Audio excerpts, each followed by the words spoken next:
Volví a casa de mi padre durante 3 días. Mi marido me envió mi maleta con una nota que decía: «Lárgate y no vuelvas». Sonreí con desprecio e hice una sola cosa. Al día siguiente, él estaba de rodillas, llorando y suplicándome que lo perdonara. Me llamo Isabella. Este año cumplo 34 años y soy la contable principal de una importante empresa constructora en Chicago. Mi trabajo es increíblemente exigente. Mi mente siempre está al límite, moviéndose entre libros contables, contratos y nóminas, revisando cada cifra una por una. Pero, por muy agotador que fuera el mundo exterior, siempre me decía a mí misma que volver a casa significaba que por fin podía respirar tranquila. Tenía una familia a la que regresar, un marido con quien había construido una vida de apoyo mutuo. Mi marido se llama Matthew. Visto desde fuera, casi cualquiera lo describiría como un hombre bueno, maduro y fácil de tratar. Durante nuestros 6 años de matrimonio, yo también lo creí. Pensaba que era una mujer afortunada por haberme casado con un hombre que no bebía hasta perder el sentido, que no apostaba y que no le gritaba a su esposa en medio de la calle. Pero solo quienes viven bajo el mismo techo saben que algunos matrimonios no se rompen por una gran explosión. Más bien, se van enfriando poco a poco, hasta que dormir junto a la otra persona se siente como dormir al lado de un extraño. Desde hacía unos 6 meses, Matthew había cambiado de forma evidente. Empezó a salir temprano y a volver tarde. Su teléfono siempre estaba bloqueado con una contraseña nueva y colocado boca abajo sobre la mesa, como si le aterrara que alguien pudiera ver la pantalla de reojo. Un día, mientras pasaba cerca de él, agarró el teléfono de golpe, se levantó y salió al balcón para contestar una llamada. Cuando le pregunté por eso, solo recibí respuestas secas. Es solo trabajo. Deja de imaginar cosas. Estoy muy cansado, nada más. Yo no era el tipo de mujer que lo interrogaba, y desde luego no quería convertirme en una esposa paranoica. Así que muchas veces, aunque mi instinto me decía que algo no iba bien, me tragué mis dudas. Me consolaba pensando que seguramente estaba estresado por el trabajo, que los hombres de su edad cargan con mucha presión profesional. Como su esposa, sentía que tenía que ser más comprensiva. Darle un poco de margen. Seguí cediendo, retrocediendo, hasta aquella mañana. Era una mañana completamente normal. Recuerdo perfectamente que estaba en la cocina, picando cebollino para espolvorearlo sobre los huevos revueltos con bacon de Matthew. Matthew estaba sentado en la isla de la cocina, con los ojos pegados al teléfono, masticando casi sin darse cuenta de lo que comía. El silencio en la casa era tan pesado que se podía oír el tic-tac del reloj de pared. En ese preciso momento, sonó mi móvil. Era mi primo, Paul. Casi nunca me llamaba directamente, y mucho menos tan temprano. En cuanto vi su nombre en la pantalla, se me cayó el alma al suelo. Apenas alcancé a llevarme el teléfono al oído cuando escuché su voz frenética y deformada al otro lado de la línea. Bella, al tío Philip le ha dado un derrame cerebral. Vamos en la ambulancia camino del hospital. Tienes que venir ahora mismo. Date prisa. Sentí como el cuchillo se me resbalaba de la mano y golpeaba la encimera de granito con un chasquido seco. Me quedé paralizada. Un zumbido me llenó los oídos, y solo pude captar fragmentos de sus palabras. Urgencias. Todavía no sabemos nada.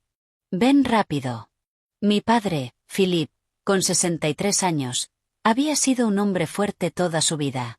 Vivía en un pueblo rural de Wisconsin, a unas 3 horas en coche desde Chicago. Siempre había sido activo, casi nunca se enfermaba. Jamás imaginé que llegaría el día en que recibiría una llamada diciendo que acababa de desplomarse. Me giré de golpe, con la voz temblando tanto que apenas la reconocí como mía. Matt, a mi padre le ha dado un derrame. Tengo que irme ahora mismo. Matthew levantó la vista, me miró durante exactamente 2 segundos y luego dejó el teléfono sobre la mesa. Yo esperaba una pregunta, una muestra de preocupación o al menos, ¿cómo está? Déjame llevarte. Pero no. Solo frunció ligeramente el ceño y soltó una frase que me heló la sangre. Pues ve. Ve rápido y vuelve pronto, para que no te complique el trabajo.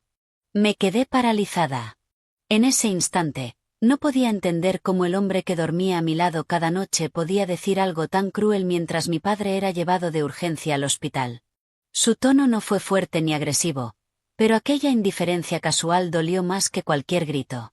Lo miré queriendo decir algo, pero sentí como si unas manos invisibles me estuvieran estrangulando.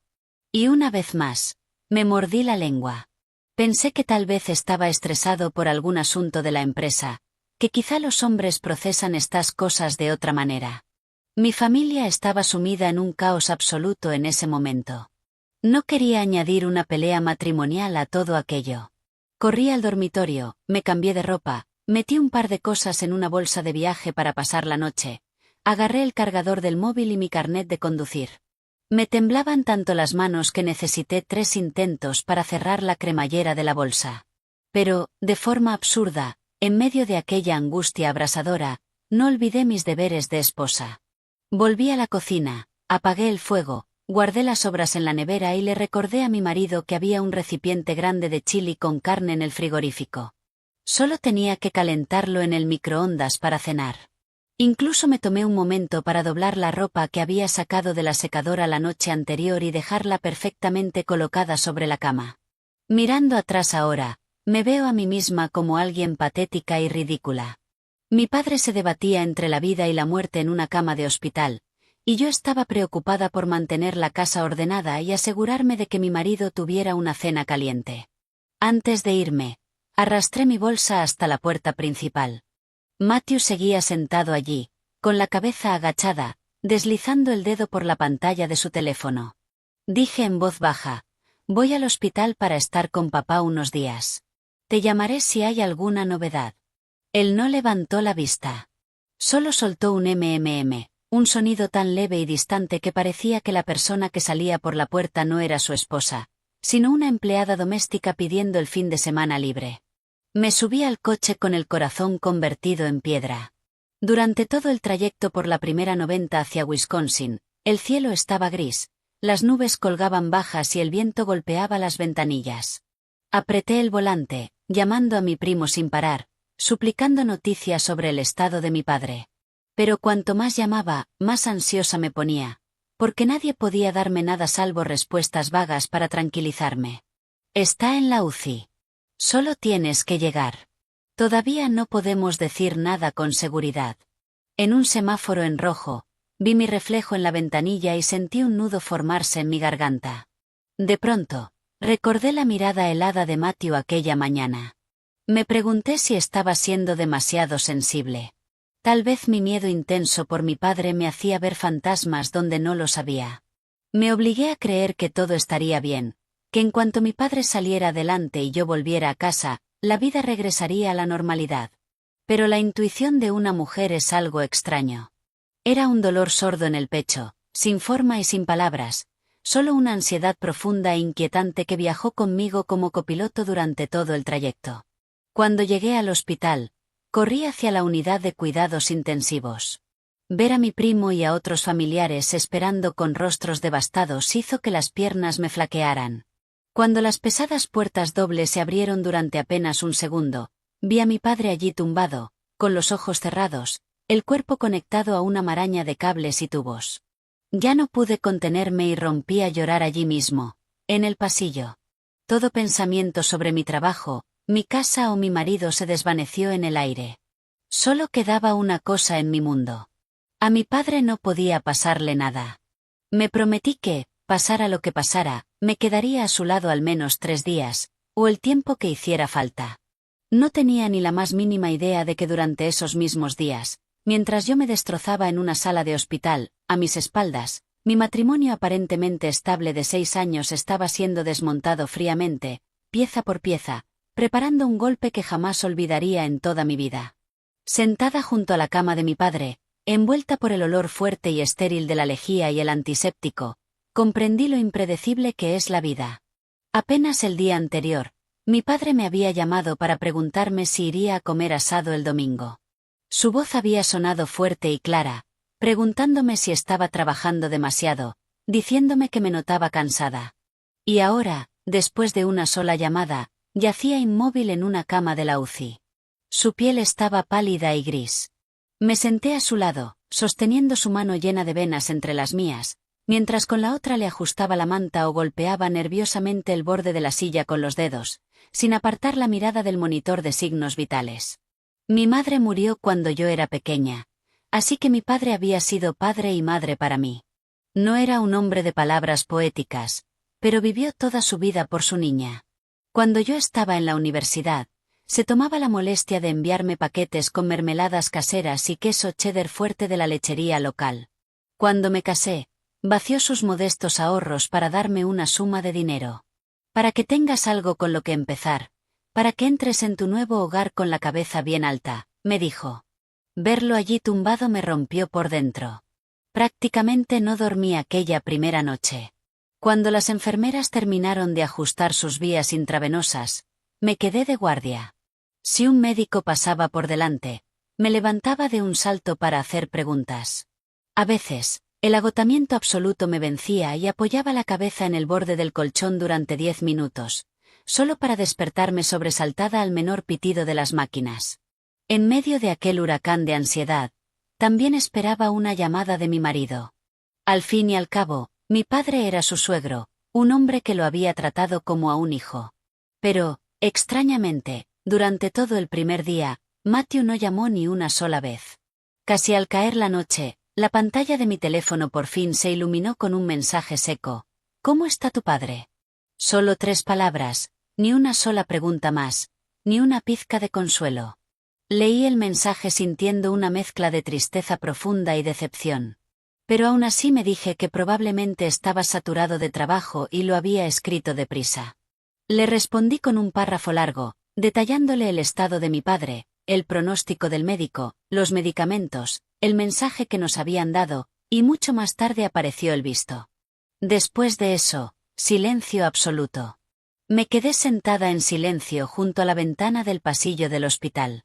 Fuera, el cielo se volvió negro como la tinta y una corriente de aire se filtraba por el cristal, helándome los huesos. De pronto, recordé nuestros primeros días de recién casados. Mi padre había cogido un fuerte resfriado de pecho, y Matthew se encargó de conducir hasta allí, llevando sopa y jarabe para la tos, y pasó toda la tarde pendiente de él. Mi padre lo apreció muchísimo. Solía decir, ese Matt es un buen chico. No habla mucho, pero tiene buen corazón. Yo también lo creí. Pensé que me había casado con el hombre correcto. Por eso, la actitud helada de Matthew durante los últimos meses, y su apatía absoluta, se sentían como una espina clavada en lo más profundo de mi pecho, una espina que no podía arrancar. Para el segundo día, el estado de mi padre seguía siendo crítico. Mostraba señales de responder al tratamiento, pero aún no había recuperado del todo la conciencia. Aproveché un momento en que los médicos terminaron su ronda para salir al pasillo y llamar a Matthew. No quería discutir. Solo necesitaba desesperadamente ver su rostro, escuchar una palabra amable en medio de aquella pesadilla. Toqué FaceTime. Después de varios tonos, respondió, pero la pantalla estaba completamente negra. Su voz sonaba profundamente irritada. Estoy en una reunión. ¿Qué pasa? Solo quería contarte cómo está papá, y decirte que te echo de menos, dije, con un nudo formándose en la garganta en las últimas palabras. Hubo una pausa de 2 segundos en la línea, y entonces Matthew respondió con dureza. Estoy muy ocupado. Hablamos esta noche. Pero justo en ese momento, detrás de su voz, no escuché el ruido de papeles de oficina ni la tensión contenida de una sala de juntas. Lo que escuché claramente, aunque débil, fue el ritmo alegre de música pop de fondo, seguido de la risa de una mujer. Fue fugaz, pero suficiente para que se me helara la sangre en las venas. ¿De verdad estás en una reunión? Pregunté de inmediato. Matthew estalló al instante. Si no me crees, ese es tu problema. No uses la salud de tu padre como excusa para buscarme pelea. Y con eso, colgó. Me quedé clavada en medio del pasillo del hospital, con el teléfono aún apretado en la mano y los oídos zumbándome. En el pasado, por mucho que se enfadara, Matthew nunca me había hablado con ese tono. La ansiedad creciente del día anterior explotó en una sospecha enorme y afilada, que se incrustó en mi mente. Volví a mi silla de plástico intentando convencerme de que lo había oído mal. Tal vez era una televisión en una sala de espera. Tal vez de verdad estaba en un vestíbulo lleno de gente. Pero cuanto más intentaba justificarlo, más agotada me sentía. Alrededor del mediodía, mientras esperaba los resultados de la consulta neurológica, abrí la aplicación bancaria de Chase para revisar nuestros saldos, sabiendo que una estancia larga en el hospital significaría gastos inesperados. Mi cuenta corriente personal estaba normal, pero cuando pasé a nuestra cuenta conjunta de ahorros, vi que acababa de procesarse una retirada enorme. Me incorporé de golpe. No estábamos hablando de unos cientos de dólares para la compra. Era una suma lo bastante grande como para que cualquier esposa exigiera respuestas inmediatas. Marqué el número de Matthew. Esta vez contestó rápido, pero su voz estaba empapada de fastidio, como si yo estuviera interrumpiendo algo increíblemente importante. Acabas de sacar una cantidad enorme de dinero de nuestra cuenta conjunta, dije, luchando por mantener la voz firme. ¿Ha pasado alguna emergencia? Matthew guardó silencio un instante y luego respondió con una frialdad absoluta. Sí. Transferí parte de nuestro dinero para mis propios gastos. ¿Por qué haces tantas preguntas? Sentí un frío ártico recorrerme entera. En 6 años de matrimonio, nunca me había hablado así. Durante todos esos años, cualquier compra importante se hablaba, no para pedir permiso, sino por respeto mutuo. Y hoy lo decía con total derecho, como si cada centavo lo hubiera ganado él solo y yo no tuviera ni siquiera derecho a mirar las cuentas. ¿Qué acabas de decir?, pregunté, con la voz apenas en un susurro. Él se irritó aún más. Estoy ocupado. Preocúpate por tu padre. Yo me encargo del dinero. Volvió a colgar. Me quedé sentada mirando la pantalla oscura de mi iPhone, con el corazón convirtiéndose en hielo. Aquella frase no me impactó solo por el dinero. Sentí como si hubiera arrancado violentamente la última capa de decencia que yo todavía intentaba proyectar sobre él en mi mente. Más tarde, aquella tarde, mientras ayudaba a una enfermera a acomodar las almohadas de mi padre, mi teléfono vibró. Era Lucy, mi mejor amiga desde nuestros años de carrera en Northwestern. Su mensaje era corto, pero leerlo me provocó un escalofrío por la espalda. Bella, ¿pasa algo con Matt? Lo he visto varias veces últimamente por la ciudad con una chica que no reconozco. Al principio pensé que era una clienta, por eso no dije nada. Pero la energía era muy rara. Me quedé mirando aquellas palabras durante mucho tiempo. Tanto, que Lucy envió otro mensaje. Si me estoy metiendo donde no debo, ignórame. Pero creo que tienes que mantener los ojos abiertos. Me temblaban las manos. Si solo hubiera sido su actitud fría, todavía podría mentirme a mí misma. Si solo hubiera sido una transferencia bancaria extraña, podría suponer que estaba gestionando una inversión. Pero cuando alguien de fuera de tu matrimonio ve a tu marido con otra mujer, ya no puedes obligarte a creer en coincidencias. Aún así, mi mente se negaba a aceptarlo del todo. Me dije que tenía que mantener la calma, que necesitaba comprobarlo todo, porque mi padre seguía en una cama de hospital y yo no podía permitirme un colapso mental. Al final del segundo día, estaba destrozada física y mentalmente. Al tercer día, gracias a Dios, el estado de mi padre por fin empezó a estabilizarse. El neurólogo nos dijo que ya había salido del peligro inmediato y que solo necesitaba observación antes de empezar una rehabilitación ligera. Al escuchar esas palabras, casi me desplomé llorando de alivio. Por primera vez en 72 horas, sentí que podía respirar hondo. Calculé mentalmente, si mi padre sigue estable esta noche, mañana por la mañana conduciré de vuelta a Chicago, recogeré más ropa y veré con mis propios ojos qué demonios está pasando en mi casa. Esa noche, sentada junto a su cama, le envié a Matthew un mensaje muy breve. Vuelvo a casa mañana. No lo acusé, no hice preguntas, solo esas 3 palabras. Pasó 1 hora. Luego 2. Toda la noche se deslizó sin respuesta. La pantalla permaneció aterradoramente silenciosa, y una premonición repugnante empezó a florecer en mi estómago. Sabía que cuando cruzara la puerta de mi casa al día siguiente, probablemente me enfrentaría a algo mucho peor de lo que había imaginado. A la mañana siguiente, después de que el médico hiciera su ronda y confirmara que papá estaba lo bastante estable como para ser trasladado a una habitación de cuidados intermedios, sentí que un peso enorme se me quitaba de los hombros. Apenas había dormido la noche anterior, aterrada por la posibilidad de un segundo derrame. Oír al médico decir que el peligro inmediato había pasado hizo que las rodillas me temblaran. Mientras ayudaba a mi padre a beber un poco de agua, le pedí a mi primo que bajara a encargarse del papeleo del traslado. Yo empecé a recoger las pocas cosas que había dejado desperdigadas alrededor del sillón reclinable junto a la cama. Justo cuando estaba doblando una manta, mi teléfono vibró. Era un número desconocido de Chicago. Dudé, pensando que quizá era la facturación del hospital o alguien de mi oficina, así que contesté. Al otro lado, un chico joven habló deprisa. ¿Isabella? Tengo una entrega para usted. Una maleta. El remitente es Matthew. ¿Podría bajar a la entrada principal del hospital para firmar? Me quedé helada. ¿Una maleta? ¿Enviada por Matthew? Un pensamiento fugaz, desesperadamente optimista, cruzó mi mente. Tal vez se dio cuenta de que llevaba días aquí. Sabía que necesitaba ropa limpia y me envió mi bolsa de un día para otro. A pesar de la rabia y la frialdad de los últimos días, me obligué a buscar la explicación más amable. Incluso sentí una punzada de alivio amargo, pensando que tal vez por fin había recordado cómo ser un marido. Le pedí a mi tía que vigilara a mi padre un minuto y bajé deprisa al vestíbulo. Aunque era de mañana, el aire fuera estaba denso y húmedo. El zumbido constante de las puertas automáticas y el lamento de una ambulancia a lo lejos hicieron que mi cerebro ya agotado palpitara. El mensajero, de pie junto a un sedán destartalado, me vio acercarme y me entregó una maleta de mano rígida de color gris oscuro.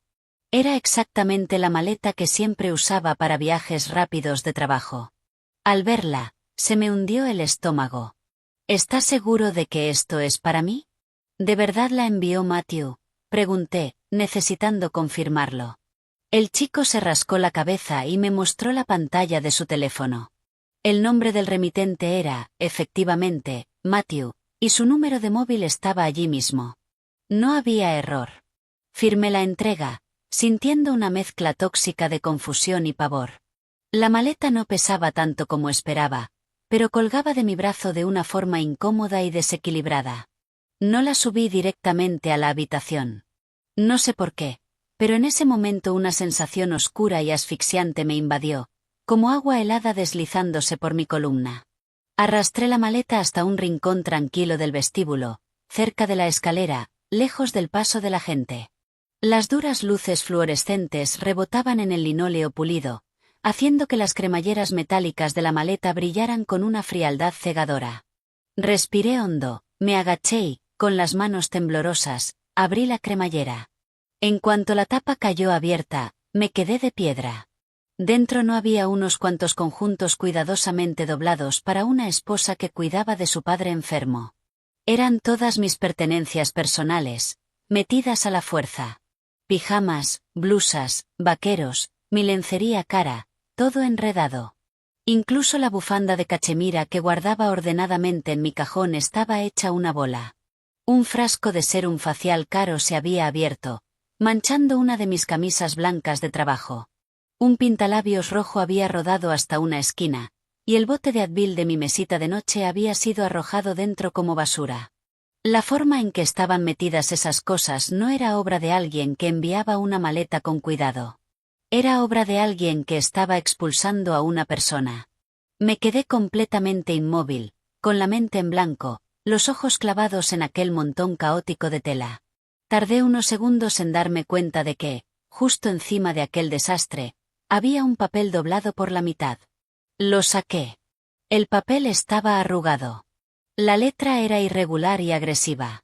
El bolígrafo había presionado tan fuerte que casi había rasgado la hoja. Solo había una línea. Lárgate y no vuelvas. Un pitido agudo me perforó los oídos. Todos los sonidos a mi alrededor, las conversaciones, el chirrido de los zapatos de las enfermeras, el interfono, desaparecieron. Solo quedaba esa frase, creciendo ante mis ojos. Lárgate y no vuelvas. Sin explicación. Sin una última discusión. 6 años de matrimonio y al final, me estaba echando con una entrega de mensajería y una nota, como si estuviera tirando un mueble viejo. Las manos me temblaban tanto que el papel vibraba. Me dolía el pecho como si alguien me estuviera aplastando físicamente las costillas. Si alguien me hubiera visto en ese momento, habría pensado que acababa de recibir una noticia peor que el derrame cerebral de mi padre. Quería llorar. De verdad. Quería gritar allí mismo, en el vestíbulo, llamarlo, exigirle una explicación, gritarle a la cara que había hecho yo para merecer ser tratada como un perro. Pero, extrañamente, aquella histeria abrumadora solo duró unos segundos. Justo después del impacto inicial, una frialdad aterradora y absoluta se apoderó de mi cuerpo. Las lágrimas que estaban a punto de caer retrocedieron. Me enderecé, miré mi ropa arruinada y luego la nota en mi mano. Todas las piezas del rompecabezas de los últimos meses, como si alguien las hubiera golpeado violentamente hasta encajarlas, formaron una imagen brutal y cristalina. Su frialdad prolongada, las llamadas ocultas, la nueva contraseña, la hostilidad sin motivo, la enorme retirada de la cuenta conjunta, la risa de aquella mujer en FaceTime, el mensaje de Lucy diciendo que lo había visto con otra chica, y su silencio escalofriante después de mi mensaje: vuelvo a casa mañana. Aquello no era un arrebato emocional. No era una pelea pasajera. Lo había planeado. Probablemente esperó el momento exacto en que mi padre cayó gravemente enfermo, el momento en que yo estaría más vulnerable, distraída y débil, para dar el golpe final. Aquella maleta no fue un impulso. Era el final que él había orquestado. Cuanto más pensaba en ello, más fría me volvía. El hombre que había dormido a mi lado durante años demostró que, cuando decidió darme la espalda, podía hacerlo con una eficiencia de sociópata. Saqué mi teléfono y marqué el número de Matthew. Ni siquiera terminó de sonar el primer tono antes de saltar el buzón de voz. Había rechazado la llamada. Volví a llamar. Señal de ocupado. Al tercer intento, el teléfono estaba completamente apagado. Aquella acción fue la última bofetada en la cara, decisiva y totalmente impune. No solo me estaba echando. Ni siquiera iba a concederme la dignidad de una sola palabra. Me quedé sentada en silencio unos segundos más. Luego doblé lentamente la nota y la deslicé dentro de mi bolso. Cerré la maleta y la apoyé contra la pared. Ya no temblaba. Ya no estaba entrando en pánico. En mi mente solo había una claridad glacial que, sinceramente, me aterraba incluso a mí. Miré el largo pasillo vacío del hospital, y una pequeña sonrisa, tan leve que solo yo sabía que estaba ahí, curvó mis labios. Así que quieres echarme, pensé. Agarré con fuerza el asa de la maleta, con la mirada perdiendo todo rastro de calidez. Entonces será mejor que no te arrepientas. No llevé la maleta de vuelta a la habitación. Sabía que si mi padre o mi familia veían aquel montón de ropa tratado como basura junto a esa nota, se desataría la Tercera Guerra Mundial allí mismo, en la sala. Mi padre acababa de sobrevivir a un derrame cerebral. No podía soportar otra subida de presión. Dejé la maleta en el mostrador de seguridad del hospital. Fui al baño del vestíbulo, me salpiqué la cara con agua helada y miré mi reflejo. Tenía la piel pálida, ojeras oscuras alrededor de los ojos y los labios agrietados. Parecía una superviviente de un huracán, pero fue justo en ese momento, cuando parecía a punto de romperme, cuando mi cerebro empezó a funcionar a toda velocidad. Sabía que no podía volver a Chicago a toda prisa, cegada por la rabia. Un hombre que se atreve a enviarle la ropa de su esposa por mensajero a un hospital es lo bastante despiadado como para borrar cualquier prueba de su casa en cuestión de horas. Si quería saber exactamente a qué juego estaba jugando, necesitaba reconocimiento antes de hacer sonar la alarma. Saqué el teléfono y llamé a Lucy. Contestó al primer tono, soltando las palabras atropelladamente. Bella. ¿Qué pasa? ¿Tu padre está bien? Respiré hondo y le conté todo, rápido y con frialdad. Le hablé de la maleta, la nota y el teléfono bloqueado. Un silencio mortal cayó sobre la línea durante varios segundos antes de que Lucy soltara una cadena de insultos que rara vez le había oído usar en los 10 años que la conocía. Entonces su voz bajó a un susurro serio. Bella, No conduzcas a casa todavía. Déjame pasar primero por delante de tu casa y ver qué demonios está pasando. Me aferré a esa frase como a un salvavidas. Ve, por favor, dije, con la voz baja pero firme. No llames al timbre. No dejes que sepa que estás allí. Solo mira si hay alguien dentro, si algo parece raro, y llámame. Lucy no hizo preguntas. Voy de camino. Desde el momento en que colgué hasta el momento en que volvió a llamarme, cada minuto se sintió como una eternidad. Me senté en un rincón tranquilo de la cafetería del hospital, apretando el teléfono con tanta fuerza que se me entumecieron los nudillos. Fuera, el sol caía con fuerza, proyectando sombras oscilantes sobre el aparcamiento. La gente entraba y salía, pero para mí todo era un borrón. Mi mente estaba clavada en una sola pregunta. ¿Qué demonios está pasando dentro de mi casa? Casi 40 minutos después, mi teléfono vibró. Era Lucy. No llamó por FaceTime ni mandó un mensaje. Hizo una llamada normal, con un tono tan bajo que apenas era un suspiro. Bella, hay una mujer dentro de tu casa. Un escalofrío me recorrió la espalda. ¿Quién?, exigí al instante. Lucy dudó. Al principio no le vi bien la cara, pero me resulta increíblemente familiar, como muy familiar. Me puse de pie de un salto. Hazle una foto. Como sea, desde la calle, a través de la verja, por el ventanal, pero consigue su cara. Vale, espera, susurró antes de colgar. Me quedé paralizada junto a las máquinas expendedoras, con el corazón golpeándome las costillas. Una mujer en mi casa. Justo después de que él enviara mi maleta lejos. Unir esas dos cosas significaba que aquello ya no era solo un matrimonio que se venía abajo. Me estaba reemplazando. Pero aunque intenté prepararme, cuando por fin llegó la foto por iMessage, sentí como si alguien me hubiera golpeado el cráneo con un bate de béisbol. La primera foto estaba un poco borrosa, tomada a través de la verja de hierro forjado y apuntando a la ventana del salón. Mostraba a una mujer de perfil, con el pelo largo, sosteniendo una taza de café. La segunda era más clara. En la tercera, cuando se giró completamente hacia el cristal, dejé de respirar. Era Chloe. Tuve que ampliar la foto 3 veces para creer lo que veían mis propios ojos. Chloe, una antigua contable junior de mi anterior empresa, a quien yo misma había formado cuando acababa de salir de la universidad. La misma chica que una vez se sentó en mi despacho llorando por las facturas médicas de su madre, jurando que solo necesitaba un empleo estable para sobrevivir. Una vez cometió un error catastrófico en una factura de un cliente importante, y yo asumí la culpa para que no la despidieran.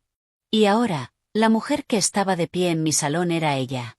Ni siquiera había terminado de procesar el impacto cuando Lucy envió otra foto. Una imagen tan nítida que me quemó la retina. Chloe llevaba el pijama de seda color crema con ribete de encaje que yo guardaba en el cajón superior. Lo reconocí al instante porque lo había comprado yo misma con mi bonificación de fin de año. Recordé haber dudado durante días por el precio. Ella llevaba mi ropa, caminando por mi casa con el pelo suelto, moviéndose con una arrogancia casual que gritaba que llevaba mucho tiempo sintiéndose cómoda allí. Se me formó un nudo en la garganta, ya no por sorpresa, sino por pura humillación sin adulterar. Una humillación helada que se me filtró hasta el cuero cabelludo. Lucy no se lo estaba imaginando. Yo no había oído mal aquella risa en la videollamada. Mientras yo estaba sentada en la sala de espera de un hospital, temblando de miedo por mi padre, esa chica se estaba poniendo tranquilamente mi pijama de seda, ocupando mi lugar, jugando a la casita como si le hubiera tocado la lotería. Mi teléfono sonó. Era Lucy otra vez. Su voz temblaba de pura rabia. Bella, esto empeora. Estaba cerca de la entrada del garaje. Ella acaba de presentarse a la señora Higgins, la vecina de al lado, como su prometida. Cerré los ojos. Lucy siguió desahogándose, atragantándose con su enfado. La señora Higgins literalmente preguntó: «Espera, ¿y tu esposa?» Y Matt se rió, le quitó importancia y dijo: «Nos separamos hace tiempo. Solo estoy trayendo a alguien nuevo para sentar cabeza». ¿Te das cuenta de lo sociópata que es este tipo? No respondí de inmediato. Solo apreté más el teléfono. Si esto hubiera pasado 3 días antes, probablemente me habría derrumbado llorando. Si hubiera sido otra mujer, quizá habría conducido directa a Chicago, la habría sacado de allí por el pelo y habría roto todas las ventanas de esa casa para desahogarme. Pero en ese momento no podía llorar. Sentía el dolor, sentía la humillación, pero por encima de todo sentía una claridad tan fría que me asustaba. Lucy, dije con firmeza, vete a casa. No dejes que te vean. Guarda todas esas fotos en la nube. No borres ni una. Ella intentó decir algo más, pero al oír mi tono, solo suspiró. Está bien. Pero Bella, tienes que ser fuerte. Ese pedazo de basura no merece que te derrumbes. Después de colgar, me quedé en silencio durante 10 minutos enteros. Luego desbloqueé mi teléfono y empecé a revisar cada huella digital que tenía. Primero, la casa. La escritura estaba a nombre de los dos. Lo recordaba perfectamente porque el día del cierre, mi padre me apartó y me dijo: por mucho que lo quieras, asegúrate de que los papeles estén al 50% para cada uno. Luego, la cuenta de ahorros conjunta. Después, nuestras cuentas de inversión compartidas. Abrí la aplicación de Chase, la de Fidelity, revisé correos antiguos y documentos escaneados en mi Google Drive. Cuanto más miraba, más enferma me sentía. Había transferencias de meses atrás, no solo de los últimos días. Había alertas que había apartado con un deslizamiento porque confiaba en que mi marido se encargaba de las operaciones diarias. Ahora, al verlas, las cantidades eran escalofriantes. Recordaba vagamente que Matthew me había dicho que estaba moviendo algunos fondos de inversión por motivos fiscales. No me molesté en pedir detalles. Ahora comprendía que había estado drenando en secreto nuestros bienes matrimoniales hacia cuentas que yo no podía ver. Levanté la vista hacia el sol abrasador de la tarde, que se filtraba por las ventanas del hospital, y toda mi vida apareció con una nitidez brutal. Ya no había ambigüedad. Aquello no era un crimen pasional ni una crisis repentina de mediana edad. Matthew había planeado esto durante meses. Cada dólar, cada documento, cada mentira, estaba cuidadosamente preparado para allanarle el camino a su amante y meterla en casa. Lo tenía todo calculado. Apreté el teléfono en la mano. El dolor seguía ahí, pero la debilidad había desaparecido, porque por fin entendí la verdad. Ese hombre ya no me veía como su esposa. Yo era un obstáculo que había que neutralizar. Y si seguía siendo blanda, si dudaba un solo segundo, me robaría toda la vida justo debajo de mis pies. Permanecí un rato más en aquel pasillo del hospital, apoyada contra la pared fría de yeso, viendo cómo la pantalla de mi teléfono se apagaba. Cuando una mujer descubre que su marido no solo la engaña, sino que está metiendo activamente a su amante en su propia casa, la primera reacción siempre es el duelo. Pero cuando el duelo se consume, lo que queda es una claridad táctica y cruda. Y yo sabía exactamente lo que pasaría si perdía la cabeza. Conducía hasta casa y montaba una escena a gritos y lágrimas. Parecería la ex loca e histérica. Matthew contaba con eso. Estaba esperando que perdiera el control y provocara un altercado doméstico, para tener una excusa para llamar a la policía, pedir una orden de alejamiento y dejarme fuera legalmente. Mientras tanto, él se quedaría cómodamente en nuestra casa con nuestro dinero, haciéndose pasar por el buen tipo victimizado ante el vecindario. Al pensar en eso, me levanté, eché los hombros hacia atrás y abrí mis contactos. Había un hombre con el que no hablaba desde hacía un par de años, pero su nombre brilló con fuerza en mi mente. Mark, un abogado senior y viejo amigo de la familia, unos años mayor que yo. Años atrás, había ayudado a mi prima a atravesar un divorcio cruel y de alto riesgo, en el que su ex intentó ocultar bienes en sociedades offshore. Todavía recuerdo a mi prima llorando desconsoladamente mientras su ex fingía estar arruinado. Fue Mark quien, rastreando forensemente cada transferencia bancaria y cada escritura, obligó a aquel tipo a devolver todo lo que había robado. Marqué su número sin dudarlo. Contestó rápido, con su voz profunda, clara y tranquila de siempre. Isabella, ¿a qué debo el placer a estas horas? Escuchar su voz calmada casi hizo que el dique se rompiera, pero me tragué la emoción. Le dije que estaba en un hospital de Wisconsin con mi padre, Y luego le expuse toda la situación de principio a fin. Le di los hechos. La frialdad de Matthew, la cuenta conjunta vaciada, la maleta enviada al hospital, la nota de expulsión y las fotos de Lucy con Chloe paseándose por mi casa vestida con mi ropa. Cuando terminé, hubo un silencio pesado al otro lado de la línea. Entonces Mark habló despacio, cada palabra como un cubo de agua helada. ¿Tienes los mensajes, las capturas de las transferencias, las fotos de ella en la casa y la nota escrita a mano? Sí, todo está guardado en copia de seguridad, respondí al instante. Él no solo te está engañando, Isabella, dijo Mark con una precisión escalofriante. Está intentando una expulsión encubierta y forzarte a abandonar el matrimonio sin activar una división legal de los bienes matrimoniales. Apreté el teléfono. Aunque lo sospechaba, oír a un abogado implacable confirmarlo lo hizo real. Mark no me dejó hundirme. Empezó a lanzarme preguntas rápidamente. ¿Quién aparece en la escritura? ¿Qué banco tiene las cuentas conjuntas? ¿Hay inversiones compartidas? ¿Matthew te ha hecho firmar alguna vez documentos sin dejarte leerlos detenidamente? Respondí lo mejor que pude. Cuanto más respondía, más fría se me ponía la espalda. Había confiado ciegamente en él con las declaraciones de impuestos y los papeles de refinanciación.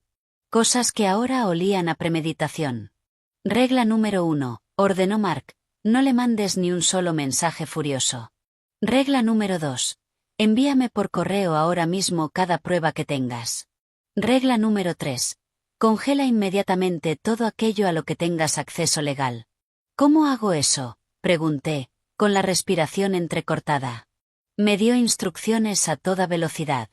Tenía que llamar a Chase y marcar la cuenta conjunta por actividad sospechosa para congelarla, solicitar un extracto urgente de todas las transferencias recientes y descargar cada PDF, declaración de impuestos y archivo digital que tuviera en mi correo.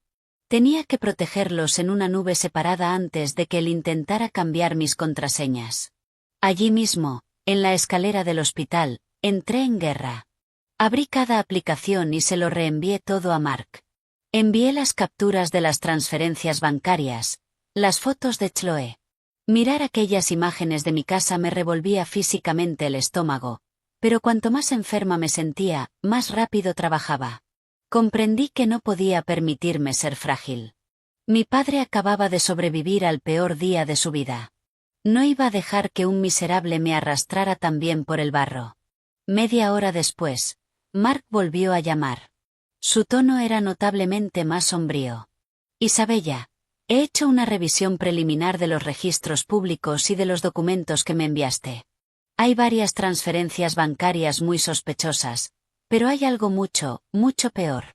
Se me hundió el estómago. ¿Qué?, susurré. Parece que Matthew ha solicitado una línea de crédito hipotecaria enorme, una ELOC, usando vuestra vivienda principal como garantía, dijo lentamente, como preparándome para el impacto. Aún no tengo los documentos finales del suscriptor, pero el rastro electrónico está ardiendo en rojo. No pude hablar. Así que aquello no era solo infidelidad. No era solo que echara a su esposa para jugar a la casita con su amante. Estaba cavando un enorme y sucio cráter financiero. ¿Qué significa eso para mí?, pregunté, con la boca seca. Significa, dijo Mark con crudeza, que si te rindes, si te marchas en silencio para evitar el drama, probablemente finalice ese préstamo a tus espaldas. No solo perderás tu casa y tus ahorros, sino que quedarás legalmente cargando con cientos de miles de dólares de deuda que él creó. Se me entumecieron las manos. La maleta, la nota, la cara arrogante de Chloe en mi ventana, todo se fusionó en una imagen aterradoramente clara. Matthew no me estaba echando porque hubiera dejado de amarme. Me estaba echando porque yo era un estorbo para su estafa. Necesitaba sacarme de la casa, preferiblemente histérica y distraída, para tener vía libre y liquidar nuestro patrimonio. Cuanto más lo procesaba, más ganas tenía de vomitar. 6 años. 6 años compartiendo una cama, y a sus ojos yo no era un ser humano. Era una firma en un documento de préstamo, un escudo financiero, basura que había que sacar. Mark siguió dándome órdenes estrictas. Mantén esto completamente oculto a tu padre. Bajo ninguna circunstancia enfrentes a Matthew sin una ventaja sólida. Y lo más importante, no dejes que Matthew sepa que lo estás auditando. Cuanto más tranquila parezcas, más fácil será dejar que él mismo se ahorque, dijo Mark.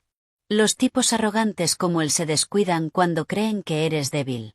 Absorbí cada palabra, y mi mente se volvió totalmente oscura y clara. Tenía razón. No podía pelear como una esposa con el corazón roto. Tenía que pelear como alguien desmontando una adquisición corporativa hostil. Colgué y me quedé sentada en silencio.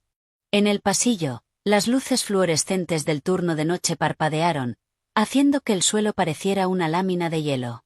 Pero dentro de mí, un fuego se había apagado. Y algo completamente distinto se había encendido. Ya no era la mujer que rezaba para que su marido le respondiera un mensaje, ni la mujer que temblaba ante una maleta destrozada. Desbloqueé mi teléfono, transferí los últimos documentos a la carpeta cifrada y miré el cielo negro a través de la ventana. Una sonrisa tenue, tan fría que parecía ajena a mi propio rostro, se deslizó por mis labios. «¿Pensaste que echarme era el final, Matt?», pensé, apretando el teléfono con más fuerza. «No voy a descansar hasta que seas tú quien me suplique de rodillas». No me lo dije para motivarme. Me lo dije para sellar el hecho de que, desde ese segundo en adelante, cada movimiento que hiciera tenía que ser calculado, letal y más frío que él. Esa noche, después de que mi padre se durmiera, salí al pasillo y llamé otra vez a Mark. Le dije que no iba a esperar. La casa era propiedad matrimonial, y al día siguiente volvería para ver la escena del crimen con mis propios ojos. Pero también sabía que, si iba sola, Matthew afirmaría sin duda que había entrado para atacarlo y manipularía la historia. Mark escuchó y simplemente dijo: «Mañana por la mañana paso a recogerte. Avisaré a la comisaría local para pedir una presencia policial durante el conflicto civil, así que dará constancia de una disputa por la propiedad. No lo toques. No digas nada que pueda grabar.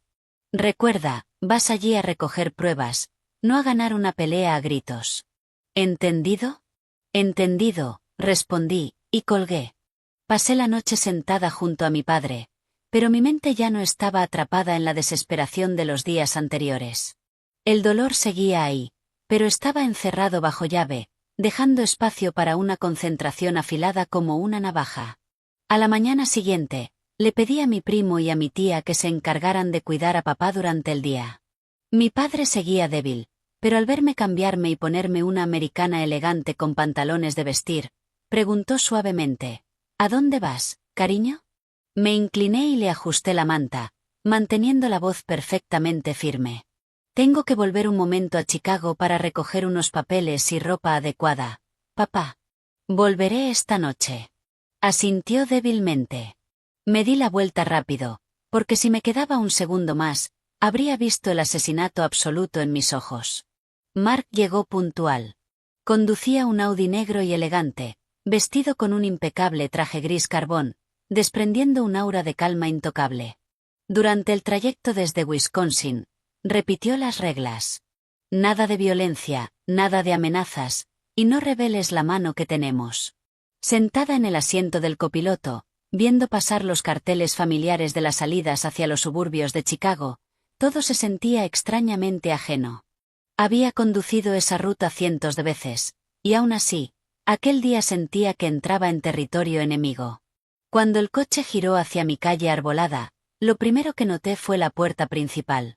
El cerrojo y el pomo eran completamente nuevos, de un latón brillante y reluciente. La sangre me hirvió. Matthew no solo había enviado mi ropa. Había cambiado ilegalmente las cerraduras de una casa que también era mía. Miré la cerradura durante 2 segundos, luego caminé directamente hasta la puerta y pulsé el timbre. 1 vez. 2 veces. 3 veces. Dentro hubo silencio, seguido del suave arrastre de unas zapatillas. La puerta se abrió apenas, y justo frente a mí estaba Chloe. Y lo que hizo que cerrara los puños no fue solo su cara, sino el pijama de seda que llevaba puesto. Mi pijama. El delicado ribete de encaje, el pequeño lazo de seda en la cintura. Chloe se apoyó en el marco de la puerta, me miró de arriba abajo y sonrió con suficiencia. Aquella sonrisa no tenía nada que ver con la contable junior tímida y estresada que yo conocía. Era arrogante, desafiante y nauseabunda. Vaya, de verdad tuviste el descaro de aparecer, dijo arrastrando las palabras como si quisiera grabármelas en la frente. Pensé que ya habrías captado la indirecta. Unos meses atrás, quizá le habría cruzado la cara de una bofetada, pero en ese momento me sentía inquietantemente serena.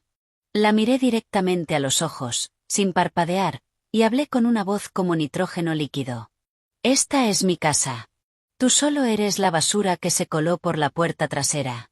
Apártate de mi camino. La expresión arrogante de Chloe desapareció al instante.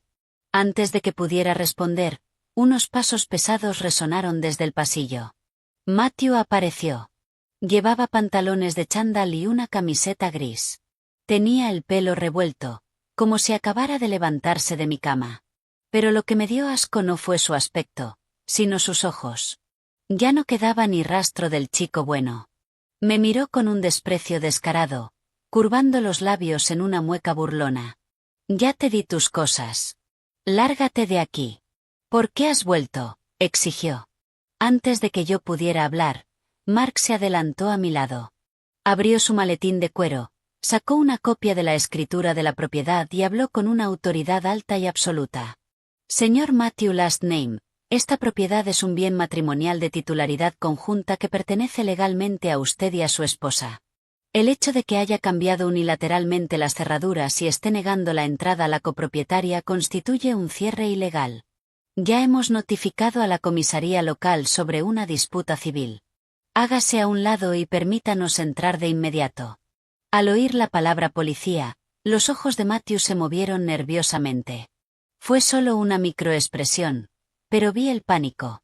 Chloe giró la cabeza hacia el de golpe, con la voz de pronto chillona. Espera, me dijiste que ella no podía hacer nada. ¿Por qué ha traído a un abogado? Se tapó la boca con la mano, dándose cuenta de que acababa de meter la pata, pero ya era demasiado tarde. Esa reacción instantánea lo confirmó. Los dos creían sinceramente que yo simplemente lloraría en un hospital y les dejaría quedarse con mi casa. Matthew se quedó congelado un segundo, y luego se apartó a regañadientes. Entré en mi hogar. En cuanto mi pie tocó la madera del salón, un dolor agudo me atravesó, no por debilidad, sino por la audacia descarada de lo que estaba viendo. Nuestro gran retrato de boda había sido arrancado de la pared. En su lugar había un lienzo impreso de pésimo gusto. Debajo de la mesa de centro había un par de zapatillas peludas de color rosa. Un neceser de maquillaje y una pinza de pelo con perlas estaban tirados sobre mi sofá. No era solo que ella estuviera usando el espacio. Estaba marcando territorio de forma agresiva, restregándome en la cara que había sido reemplazada. Me quedé clavada en el centro de la habitación. Matthew probablemente esperaba que me volviera salvaje. Chloe seguramente esperaba una pelea a gritos para poder grabarla y hacerse la víctima. No les di nada. Simplemente saqué mi iPhone, pulsé grabar y recorrí lentamente la habitación con la cámara. El recibidor, las zapatillas, la foto desaparecida, Chloe con mi pijama. Nadie se atrevió a detenerme. El silencio era tan pesado que se podía oír la respiración de todos. Cuando terminé, bajé el teléfono, miré a Matthew a los ojos y dije en un tono tan conversacional que podríamos haber estado charlando en un Starbucks. Perfecto. Cuanto más ensucies esto, más difícil te será mirar al juez a los ojos. Vi cómo el rostro de Matthew se descomponía. La arrogancia se evaporó, reemplazada por un destello de verdadero pavor que intentó desesperadamente reprimir. Y por primera vez en días, supe una cosa con certeza. Yo ya no era la que estaba siendo expulsada. Había vuelto, y estaba dispuesta a arrasarlo todo. Mis palabras dejaron una tensión asfixiante en el salón. Matthew no respondió, pero su mandíbula apretada y sus ojos entrecerrados me dijeron que estaba alterado. Chloe aún intentaba mantener una fachada dura, pero sus manos agarraban el reposabrazos del sofá con tanta fuerza que sus nudillos estaban blancos como hueso. Los ignoré a ambos. Apretando mi bolso, caminé directamente por el pasillo hacia el dormitorio principal. En cuanto empujé la puerta, se me revolvió el estómago. La habitación era la misma, la cama, las cómodas, pero se sentía profanada. Un cajón estaba medio abierto, las puertas del armario estaban entreabiertas, y lo que me heló la sangre fue ver la pequeña caja fuerte empotrada en la pared del armario completamente expuesta. Corrí hacia ella y la abrí de un tirón. Vacía. Varios sobres manila gruesos que guardaba dentro de una funda de plástico azul habían desaparecido. En concreto, la carpeta con los registros financieros del regalo en efectivo prematrimonial que mis padres me habían dado. El dinero que mi padre había reunido con esfuerzo, diciéndome que era mi red de seguridad. Recordaba perfectamente haber colocado esos documentos al fondo de esa caja fuerte, y ahora ya no estaban. Me giré de golpe.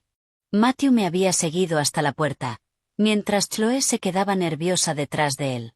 ¿Dónde están mis documentos?, exigí, sin rodeos.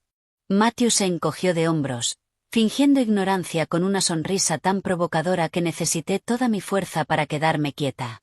¿Quién sabe qué escondes ahí dentro? Yo no he tocado nada. Solté una risa, pero fue tan hueca y aterradora que hasta a mí me sobresaltó. Si no hubiera visto la caja fuerte vacía con mis propios ojos, quizá habría dudado de mí misma.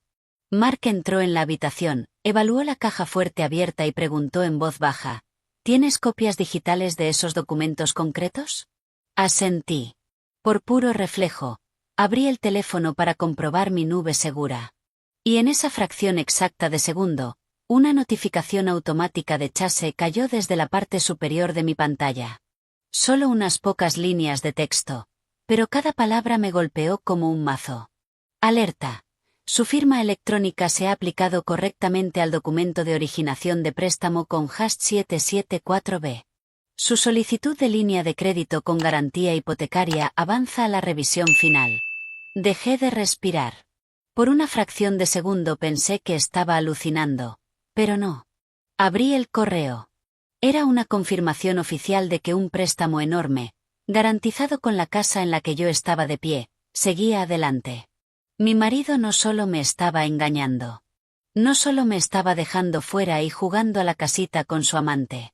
Estaba intentando asesinarme financieramente, drenando el valor de mi casa y encadenándome a una deuda de 6 cifras de la que yo no sabía absolutamente nada.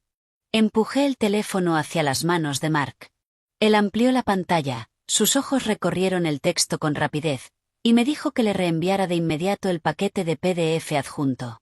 Un minuto después, revisando los PDF digitales en su tableta, Mark tocó la pantalla y dijo con una voz baja y letal, Isabella, esta firma es falsa. No es una firma digital en vivo. Hay artefactos de pixelación. Levantó una imagen JPEG de tu firma de un documento antiguo y la pegó dentro de un sobre de DocuSign. Un zumbido de alta frecuencia empezó en mis oídos. Mi firma, robada y pegada en un documento legal para hipotecar el mismo techo bajo el que vivía. Tuve que agarrarme al borde de la cómoda para no caerme. Mark siguió pasando páginas, deteniéndose en la declaración de estado civil. Su rostro se volvió de piedra. Esto es increíblemente torpe. Está mezclando sellos digitales falsificados con firmas manuscritas. Un perito caligráfico destrozaría esto en 5 minutos. Sus palabras me arrastraron de vuelta a unos meses atrás. Recordé a Matthew trayéndome formularios de impuestos o actualizaciones del seguro al azar para que los firmara cuando yo estaba agotada. Una vez, acababa de volver de un cierre de 12 horas agotadoras en el trabajo, con la cabeza a punto de estallar. Me puso un bolígrafo en la mano y dijo, «Firma esto rápido. Tengo que enviarlo por FedEx antes de las 8 de la tarde». Confiando ciegamente en mi marido, garabateé mi nombre sin leer la letra pequeña. Recordarlo ahora se sintió como recibir un disparo en el pecho. Había convertido mi confianza en un arma, eligiendo los momentos exactos en que yo estaba quemada para colocar las trampas de esta estafa. Mark bajó hasta las instrucciones de desembolso. Me incliné hacia adelante. El corazón se me volvió a parar. El beneficiario principal de los fondos del préstamo no era un banco ni un contratista habitual. Era una LLC recién registrada. Y como agente registrado de esa LLC figuraba Chloe. Ella no era solo la chica con la que se acostaba. Era una conspiradora central en un plan para despojarme de mis bienes, quedarse con mi casa y dejarme en bancarrota. Me giré y regresé al salón a zancadas. Chloe estaba sentada allí, pero la arrogancia se había borrado por completo de su rostro. Cuando escuchó las palabras solicitud de préstamo y firma falsificada resonar desde el dormitorio, todo el color desapareció de sus mejillas. Sus ojos se movían frenéticamente. Tenía los labios secos y las manos aferradas a las rodillas. Esa reacción física fue toda la confirmación que necesitaba. Ella lo sabía. Estaba metida en ello.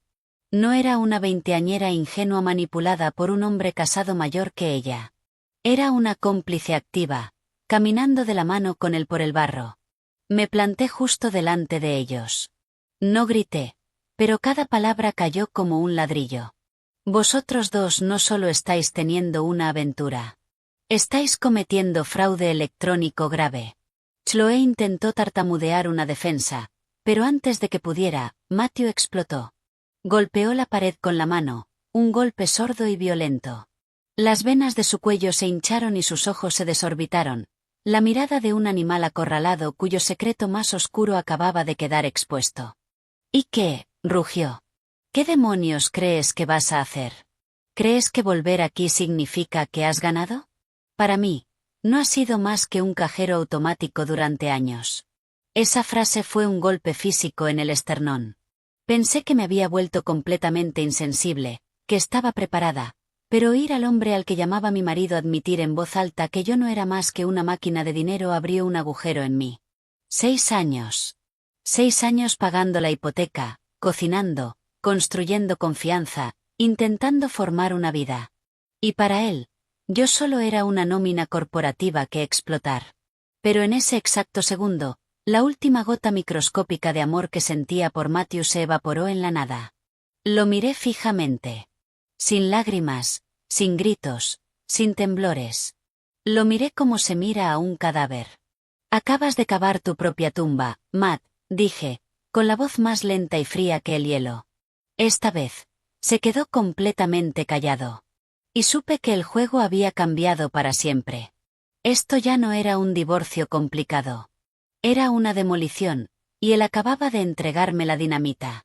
Antes de que Matthew pudiera responder, Mark me lanzó una mirada. Lo entendí al instante. Si quería destruirlo por completo, no podía hacerlo en una pelea a gritos entre 4 paredes. Un narcisista como Matthew podía hacerse el duro delante de su amante, pero yo sabía que no sobreviviría a quedar desenmascarado delante de su preciosa familia. Su reputación de buen hijo y gran tipo era su escudo. Lo miré directamente. Si estás tan seguro de que tienes razón, llama a tu madre y a mi tío. Diles que vengan esta noche para aclararlo todo delante de todos. Matthew se estremeció. Claramente no esperaba que yo lo escalara tan rápido a la familia. Chloe giró la cabeza hacia él, con pánico puro en los ojos. Pero después de unos segundos, Matthew sacó pecho y sonrió con desprecio. Bien. A ver si de verdad tienes agallas. Asentí. No me quedaba nada que perder. Llamé de inmediato a mi tío y le dije que condujera hasta la casa esa misma tarde. No le di detalles. Solo le dije que había una emergencia familiar catastrófica que requería testigos. A las 7 de la tarde, mi tío David y mi tía Susan estaban en el salón. Poco después entró Patty, la madre de Matthew. En cuanto Patty me vio, me lanzó una mirada venenosa. Tenía los labios apretados, prácticamente vibrando con ganas de insultarme, y no decepcionó. Sin siquiera quitarse el abrigo, me señaló con el dedo. ¿Qué haces otra vez aquí? Si mi hijo no te quiere, montar una pataleta no lo va a arreglar. Una mujer que descuida tanto a su marido que él tiene que echarla debería mirarse muy bien al espejo. Unos meses atrás, me habría mordido la lengua por respeto. Esa noche no. La miré directamente a los ojos, con la espalda recta. Tu hijo no me deja porque haya dejado de quererme, Patty. Me deja porque quiere robar la escritura de esta casa, vaciar mis cuentas bancarias y cargarme con una deuda fraudulenta enorme.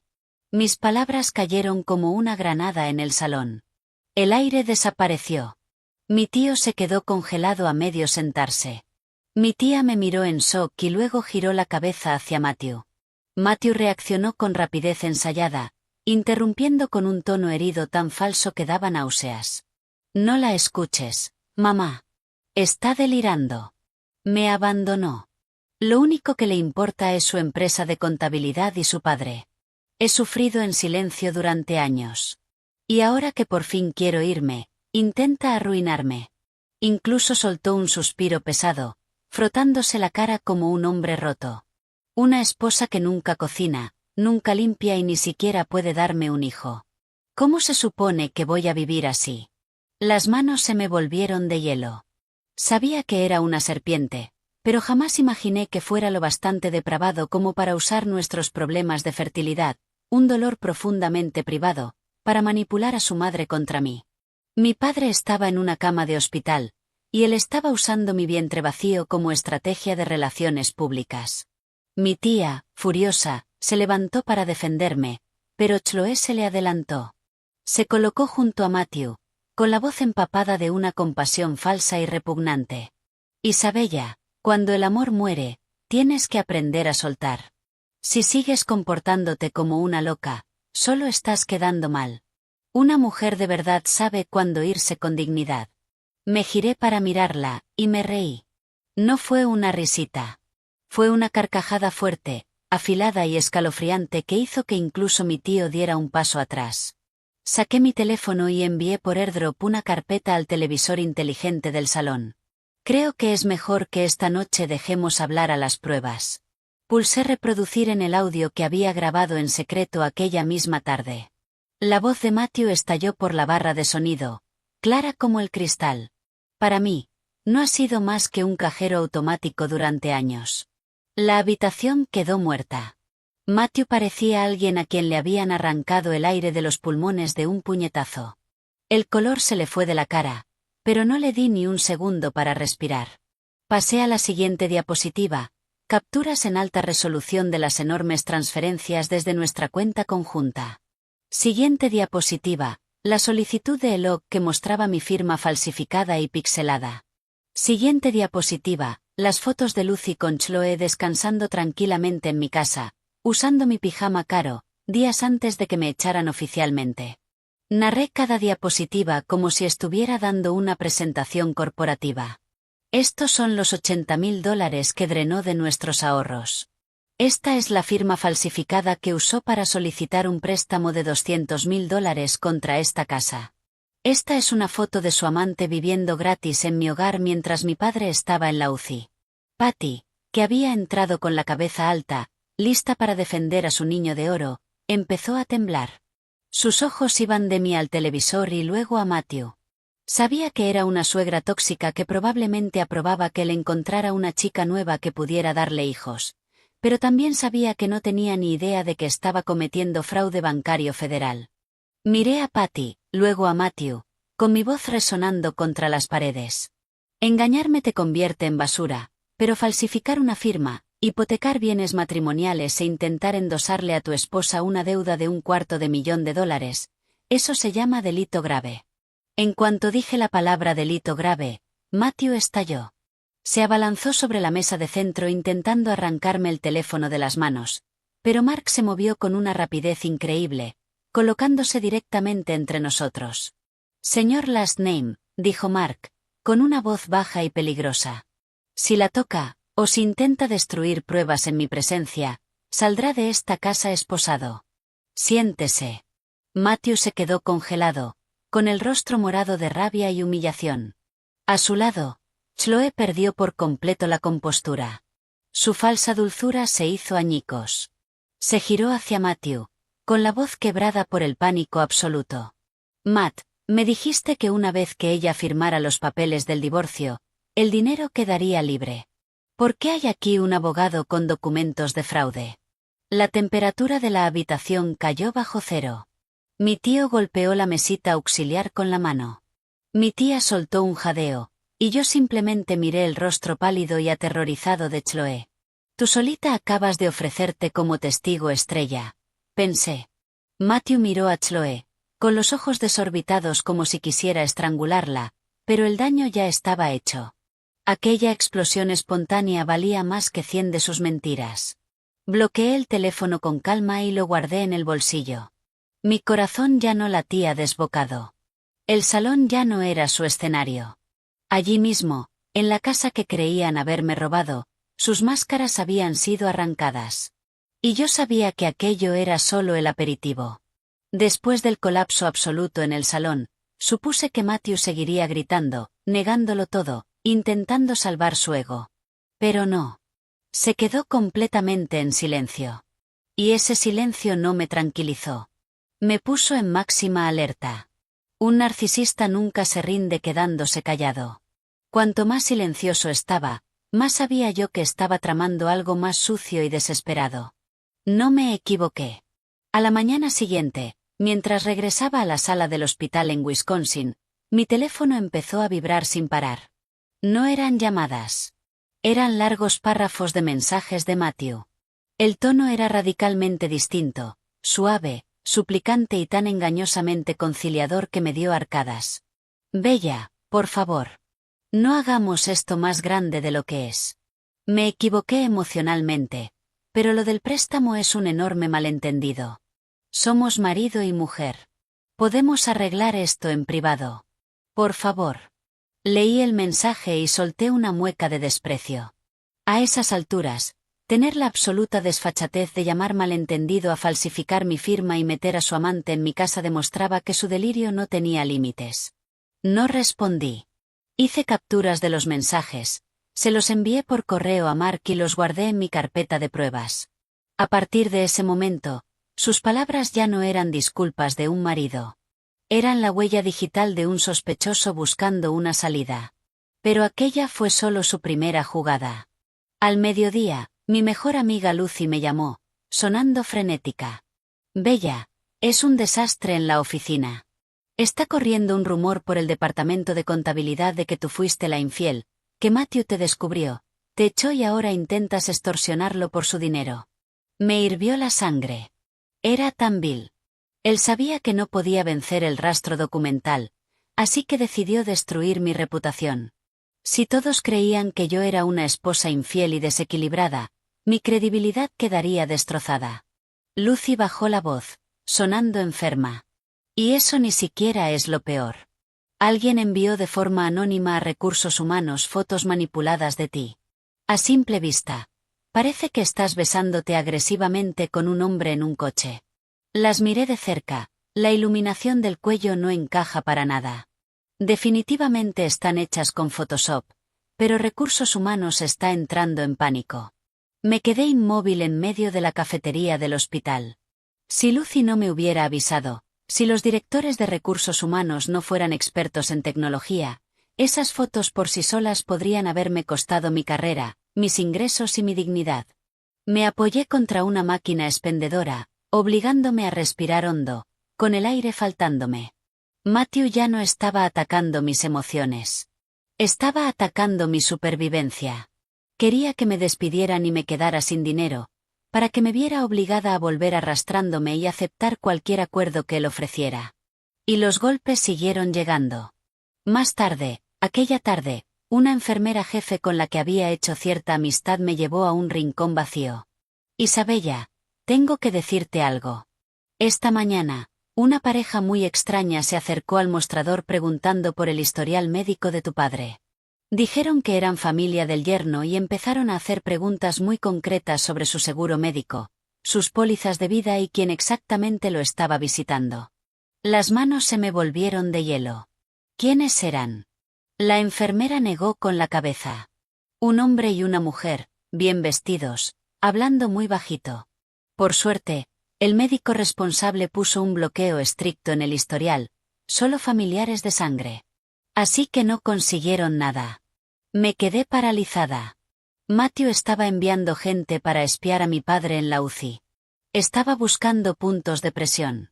Quería saber si mi padre tenía un seguro de vida del que pudiera sacar algo, o peor aún, buscaba una forma de estresar a mi padre para obligarme a ceder. Un hombre que llega a esos extremos ha abandonado por completo su humanidad. Esa noche, después de que mi padre por fin se durmiera, la pantalla de mi teléfono se iluminó con una llamada. Era Matthew. Miré la pantalla unos segundos y luego acepté. Su voz era aterradoramente suave, ese tono falso y empalagoso de una serpiente enroscándose antes de atacar. Bella, he estado pensando. No convirtamos esto en un circo. Te estoy dando la oportunidad de irte con algo de dignidad. Firma los papeles del divorcio de mutuo acuerdo, deja la casa, y te dejaré desaparecer tranquilamente. De hecho me reí. La frase "te estoy dando la oportunidad" era algo que solo un sociópata podía decir después de falsificar documentos de préstamo, secuestrar mi casa e intentar que me despidieran. Mantuve la voz completamente plana. La única persona que necesita una salida de esto eres tú, Matt. Hubo un silencio pesado. Podía oír su respiración agitada al otro lado del teléfono. La fina capa del buen tipo se rompió al instante. Cuando volvió a hablar, su voz era un gruñido gutural, venenoso. Bien. Entonces no me culpes cuando te destruya. No respondí. Colgué. El tono de llamada final resonó en mi oído, haciendo que el silencioso pasillo del hospital se sintiera helado. Me senté en un banco de plástico, con las manos sobre las rodillas. Ya no estaba enfadada. Estaba centrada. Matthew estaba acorralado, y cuando una rata está acorralada, pelea sucio. Abrí mi carpeta digital y revisé todo una vez más. El audio, los mensajes, los registros de transferencias, todo tenía que ser a prueba de balas. Si dudaba ahora, él aplastaría mi vida hasta convertirla en polvo. La amenaza no me quitó el sueño, pero me mantuvo en un estado de hipervigilancia.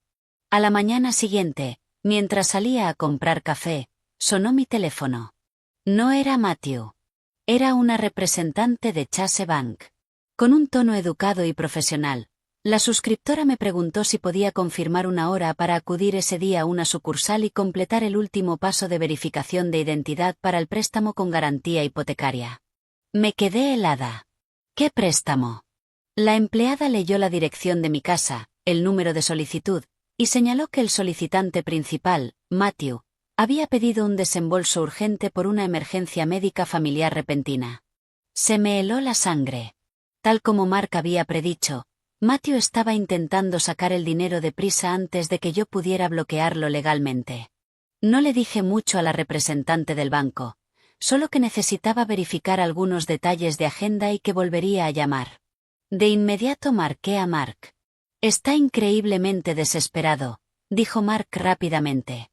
Y la desesperación genera errores fatales. No lo alertes. Déjame llamar al departamento de fraude del banco. Si cooperan, vamos a arrastrarlo al centro del escenario y ejecutarlo públicamente. 30 minutos después, Mark volvió a llamar. La división de fraude del banco estaba completamente involucrada. Aceptaron mantener a Matthew en la ignorancia, fingiendo que el préstamo seguía adelante. Mi trabajo era ser el cebo. Tenía que atraerlo al banco para que confesara la falsificación. Mark me dijo que le enviara a Matthew un solo mensaje. Me reuniré contigo, pero tienes que explicármelo a la cara. Leí la frase 3 veces antes de pulsar enviar. Menos de un minuto después, Matthew respondió. Perfecto. A las 11 de la mañana en la sucursal de Chase del centro. Me alegra que por fin estés usando la cabeza. Sentí náuseas al leerlo. Estaba a punto de robar cientos de miles de dólares a mi nombre, y aún así creía que era el hombre más listo de la sala. A las 11 en punto de la mañana, entré en el banco. Mark no salió conmigo de inmediato. Estaba escondido en una oficina trasera con el director de la sucursal. Me senté en la zona de espera acristalada, con la espalda recta y las manos dobladas sobre el bolso. Unos minutos después, Matthew entró. Llevaba una camisa azul marino abotonada, el pelo engominado, intentando proyectar calma, aunque sus ojos se movían frenéticamente. A su lado estaba Chloe, agarrando un bolso de diseñador. Tenía la cara tensa de ansiedad. En cuanto se sentó frente a mí, Matthew se recostó, desprendiendo ese familiar aire de arrogante superioridad. Me alegra que hayas entrado en razón, dijo en voz baja, como si me estuviera haciendo un favor. No hacía falta todo ese drama en la casa. Solo firma la verificación final y te daré un cheque de unos miles de dólares para empezar de nuevo. Considéralo una indemnización por los 6 años. Lo miré con una mezcla de lástima y asco absoluto. Me estaba robando a manos llenas y ofreciéndome migajas como propina. Pero mantuve cara de póker. Fingí dudar. ¿Y si no firmo hoy? ¿Qué vas a hacer? Matthew se burló. Miró a Chloe, luego se inclinó hacia adelante, bajando la voz con una confianza suprema. Aunque no firmes, igual puedo conseguir el dinero. Ya tengo tu firma en el archivo maestro. No eres tan irreemplazable como crees. Mi corazón dio un salto y luego se asentó en un ritmo frío. Lo tenía. En ese exacto segundo, la puerta de la oficina trasera se abrió. Mark salió, flanqueado por un investigador de fraude del banco y el director de la sucursal. El rostro de Matthew se derrumbó por completo. La suficiencia desapareció, reemplazada por una expresión de puro terror. Chloe se quedó blanca como una sábana, con las manos temblándole tanto que el bolso le golpeaba contra la mesa. El investigador de fraude se acercó a la mesa y habló con una voz autoritaria y resonante. Señor Last Name, queda informado de que la solicitud de préstamo con garantía hipotecaria que utiliza como colateral su residencia principal queda oficialmente congelada, pendiente de una investigación federal por fraude. Hemos marcado casos de firmas falsificadas y declaraciones fraudulentas sobre el estado civil. Matthew saltó de la silla, con la voz quebrándose. ¿Qué? ¿Qué clase de banco es este? Todos mis documentos fueron presentados legalmente. Mark dio un paso al frente, completamente sereno. Presentado no significa legal, Matthew. Acabamos de grabar tu admisión verbal de que utilizaste una firma preexistente de tu esposa sin su consentimiento. Matthew giró la cabeza hacia mí de golpe. Sus ojos ardían con un odio tan intenso que parecía poseído. Pero no tenía a dónde escapar. Incliné la cabeza, mirándolo desde abajo, y hablé con una voz como un bisturí. Cuando enviaste aquella maleta al hospital, te sentías bastante intocable, ¿verdad? ¿Por qué sudas ahora? Matthew abrió la boca para gritarme, pero el investigador del banco sacó una carpeta y dio el golpe final. Además, durante nuestra verificación secundaria, descubrimos que el número de teléfono de autenticación adjunto a esta solicitud no pertenece a Isabella. Es un teléfono prepago registrado a nombre de la señorita Chloe Last Name. Me giré para mirar a Chloe.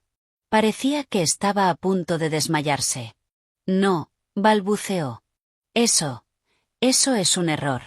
Pero antes de que pudiera intentar inventar una mentira, Matthew, completamente desquiciado por el pánico, golpeó la mesa con el puño y le gritó en la cara en pleno vestíbulo del banco. Te dije que no usaras tu propio nombre en el teléfono desechable. ¿Eres completamente estúpida? Todo el banco quedó en completo silencio. Los cajeros dejaron de escribir. Los clientes se quedaron mirando. Chloe lo miró con unos ojos enormes y horrorizados, los labios temblorosos. No necesitaba oír nada más. Con esa sola frase, se habían atado para siempre al crimen. Me levanté lentamente, ajusté la correa de mi bolso y los miré. Matthew y Chloe ya estaban volviéndose el uno contra el otro, siseando insultos, culpándose mutuamente por el derrumbe. Toda la manipulación, la arrogancia, la luz de gas, todo había desaparecido, dejando a dos estafadores patéticos y cobardes traicionándose entre sí para salvar su propio pellejo. No dije una palabra más. Giré sobre mis talones y salí por las puertas de cristal. Y cuando el fuerte viento de Chicago me golpeó la cara, supe que mi contraataque apenas acababa de empezar. En cuanto salí del banco, mi teléfono explotó. Era Lucy otra vez. Hablaba tan rápido que prácticamente hiperventilaba. Bella, ven a la oficina ahora mismo. Es un caos absoluto. Los rumores dicen que vaciaste las cuentas de tu marido y huiste, y Recursos Humanos acaba de convocar una reunión urgente con todo el equipo ejecutivo. Los correos anónimos están por todas partes. Me quedé congelada en la acera. Matthew. Después de que su plan le explotara en la cara en el banco, giró de inmediato hacia su plan de respaldo: destruir mi carrera. Lucy bajó la voz hasta un susurro furioso. Enviaron un manifiesto de 2 páginas a los socios diciendo que no tienes la integridad moral para ser contable principal. Quiero darle un puñetazo a la pared. Cerré los ojos durante un segundo y luego los abrí de golpe. No podía dudar. ¿Están los socios directores en la sala de juntas? Sí, dijo Lucy. Y te están esperando. Llamé a Mark. Fue breve y táctico. No te escondas. Esconderte te hace parecer culpable. Ve directamente a la oficina. Exige una reunión a puerta abierta con testigos. No dejes que te acorralen en una sala privada. Conduje directamente a la sede de mi empresa en el centro de Chicago. Cuando salí del ascensor en mi planta, las miradas eran asfixiantes. La gente me miraba y luego apartaba la vista rápidamente. Podía oír los susurros. No aceleré el paso y no bajé la mirada. Caminé con la espalda rígida y la cabeza alta.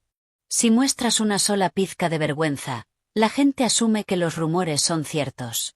La vicepresidenta de Recursos Humanos me esperaba cerca de la sala de juntas, con una mezcla de simpatía y mucha cautela. Dentro de la sala de conferencias acristalada estaban sentados 2 de los socios directores. Copias impresas de las imágenes manipuladas y del manifiesto desquiciado estaban extendidas sobre la mesa de caoba. El socio senior me miró, con un tono serio pero profesional. Isabella, necesitamos tu versión de esto de inmediato. Esto supone un riesgo reputacional importante para la firma. Me senté, coloqué el teléfono sobre la mesa y dije con claridad: solicito que esta reunión permanezca a puerta abierta, y he pedido a mi abogado y a una compañera de confianza que estén presentes. No tengo absolutamente nada que ocultar. Quiero que esto quede aclarado aquí y ahora. Momentos después, Mark y Lucy entraron. La energía en la sala cambió al instante. Una empleada que llega a una reunión de recursos humanos con un litigante de alto nivel no parece una empleada culpable. Apenas había empezado a hablar cuando estalló un alboroto en la zona de recepción.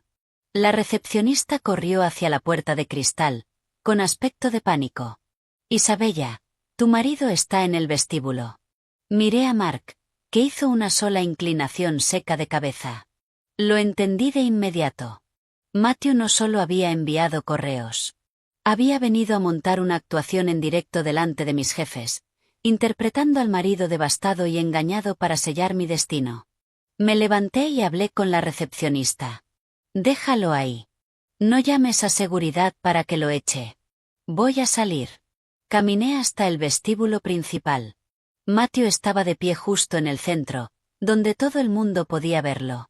A propósito, se había sacado la camisa del pantalón, se había despeinado y se había frotado los ojos para que parecieran inyectados en sangre, como si no hubiera dormido en días. En cuanto me vio, se lanzó hacia adelante, con la voz quebrándose en una actuación trágica perfectamente medida. Bella, por favor. Lo siento.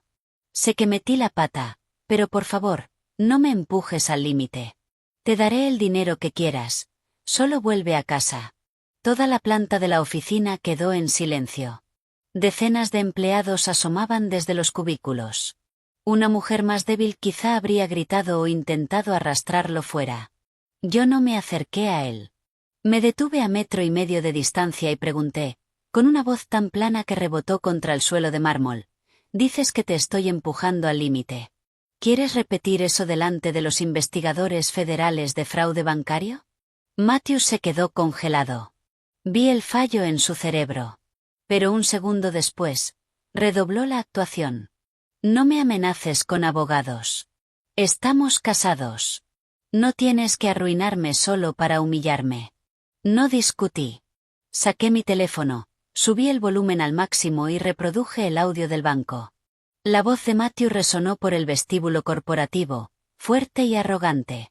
Aunque no firmes, igual puedo conseguir el dinero. Ya tengo tu firma en el archivo maestro. No eres tan irreemplazable como crees. El vestíbulo quedó muerto de silencio. Las personas que un minuto antes susurraban me miraban ahora con shock abierto. El rostro de Matthew pasó del rojo a un blanco enfermizo. Su mandíbula se movía, pero no salía ningún sonido. Lo miré fijamente y dije, lo bastante alto para que los socios directores detrás de mí me oyeran: No viniste aquí a disculparte. Viniste a ensuciar mi nombre para conservar tu trabajo, robarme la casa y proteger tu ego. Pero elegiste al público equivocado. Mark dio un paso al frente y entregó a la vicepresidenta de Recursos Humanos una copia física del aviso de investigación por fraude del banco, junto con pruebas de que las fotos habían sido alteradas digitalmente. El rostro del socio senior se endureció. Anunció en voz alta que la firma ayudaría de inmediato a investigar el acoso cibernético y que la posición de Isabella en la empresa estaba completamente asegurada. Matthew comprendió que había perdido. Su máscara se cayó por completo. Se abalanzó hacia mí intentando arrebatarme el teléfono, pero dos guardias de seguridad del edificio lo agarraron al instante por los brazos. Mientras forcejeaba contra ellos, su rostro se retorció en una rabia pura y horrible. Tú, si yo caigo, te arrastraré conmigo. El jadeo colectivo de mis compañeros fue todo lo que necesitaba. La actuación del marido devastado estaba muerta y enterrada. Le di la espalda y caminé de vuelta hacia la sala de juntas, dejando atrás sus gritos, los guardias de seguridad forcejeando y los rostros atónitos de mis colegas.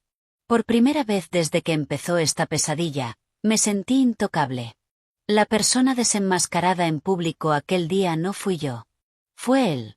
Esa tarde, mientras estaba de vuelta en el hospital de Wisconsin hablando con mi primo en el pasillo, mi teléfono vibró. Número desconocido. Fruncí el ceño y contesté. Hubo una larga pausa, y luego una voz temblorosa y baja. Isabella, necesito verte, solo una vez. Era Chloe.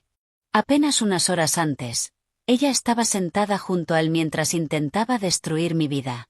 Ahora me llamaba con la voz temblorosa. No creí ni por un segundo que le hubiera nacido la conciencia. Llamaba porque Matthew la estaba usando como chivo expiatorio, y estaba aterrada. ¿Qué quieres? Pregunté con frialdad. Tengo que contarte la verdad sobre Matt, suplicó. Elige el lugar, un sitio público. Te juro que no intento nada. Es solo que, me niego a ir a la cárcel por sus crímenes. Esa frase captó mi atención. Sus crímenes. Eso significaba que aquello era más profundo que una firma falsificada. Le dije que se reuniera conmigo en un Panera Bread concurrido, cerca de la autopista.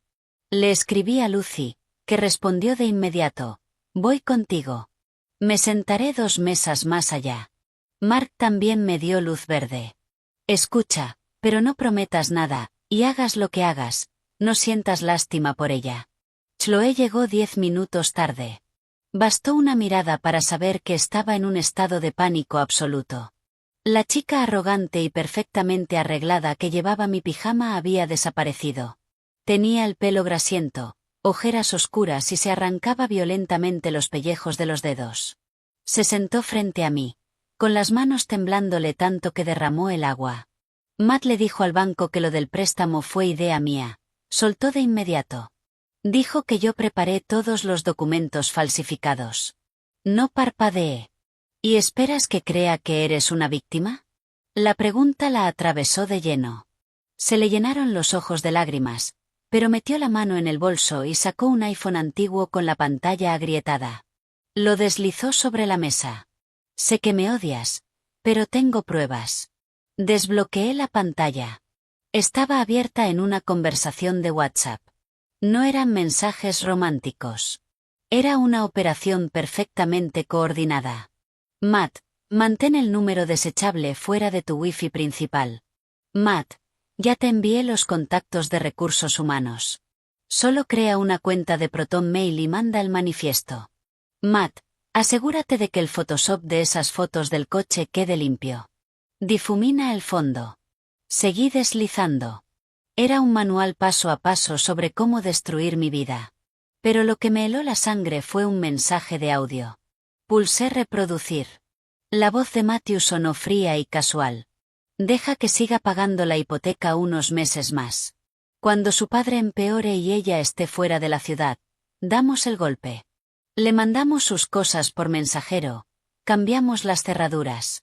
Si vuelve gritando, solo le diré a la policía que está desequilibrada y sufriendo un brote psicótico por lo de su padre. Me quedé mirando la pantalla agrietada.